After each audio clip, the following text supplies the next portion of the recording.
Happy Literacy Week, Highlanders. As part of the kickoff of Literacy Week, I'm going to be reading one of my favorite books that I used to share with my own children. It is a children's book. It's a short story. I didn't want to make this video too long. And so the book is entitled Giraffes Can't Dance. And so I'm going to be sharing this book with you as part of our Literacy Week. It's got a great message to it. It is by Giles, Andreae, and it is illustrated by Parker-Rees. Gerald was a tall giraffe whose neck was long and slim, but his knees were awfully crooked and his legs were rather thin. He was very good at bunching off of shoots of trees, but when he tried to run around, he buckled at the knees. Now, every year in Africa, they hold the jungle dance, where every single animal turns up to skip and prance. And this year, when the day arrived, poor Gerald felt so sad, because when it came to dancing, he was really rather bad.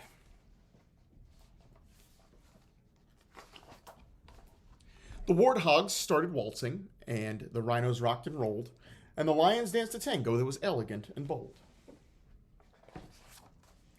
The chimps did a cha-cha with a very Latin feel, and 8 baboons then teamed up for a splendid Scottish reel. Gerald swallowed bravely as he walked to the floor, but the lions saw him coming, and soon they began to roar. "Hey, look at clumsy Gerald," the animals all sneered. "Giraffes can't dance, you silly fool. Oh, Gerald, you're so weird." Gerald simply froze up. He was rooted to the spot. He's right, they thought. I'm useless. I'm such a clot. So he crept off from the dance floor and started walking home. He never felt so sad before, so sad and all alone. Then he found a little clearing and looked up at the sky. "The moon can be so beautiful," he whispered with a sigh. "Excuse me," coughed a cricket who'd seen Gerald earlier on, but sometimes when you're different, you just need a different song. Listen to the swaying grass and listen to the trees. And to me, the sweetest music is those branches in the breeze. So imagine that the lovely moon is playing just for you. Everything makes music if you really want it to. With that, the cricket smiled and picked up a violin, and then Gerald felt his body do the most amazing thing. His hooves started shuffling, making circles on the ground. His neck was gently swaying, and his tail was swishing around.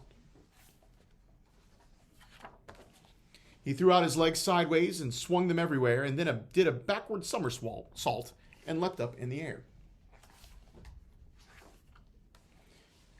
Gerald felt so wonderful, his mouth was open wide. "I'm dancing, yes, I'm dancing. I am dancing," Gerald cried.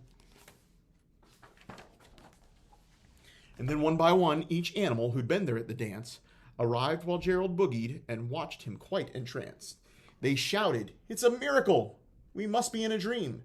Gerald's the best dancer that we have ever seen." "How did you learn to dance like that? Please, Gerald, tell us how." But Gerald simply twirled around and finished with a bow. And then he raised his head up and looked at the moon and stars above. "We all can dance," he said, "when we find music that we love." And so I love this story because it talks about someone who is different, someone who is not being accepted, and how when they can find the music in their life, when they can find something that they connect to, something that they love, that they can dance and everyone looks at them in a different way. And so that's why in all my assemblies, I encourage students to get involved in activities, to get involved in sports, arts, clubs. Find that music that makes you dance gracefully, and find a way that you can also be like the animals and come around and support one another. When you try something new, when you try something different, it might not always go well the first time, but if you try hard and you have support of your friends, then things can turn out well. So please be supportive to one another. And I thank you for being with me for reading this book, and I hope you have a great literacy week.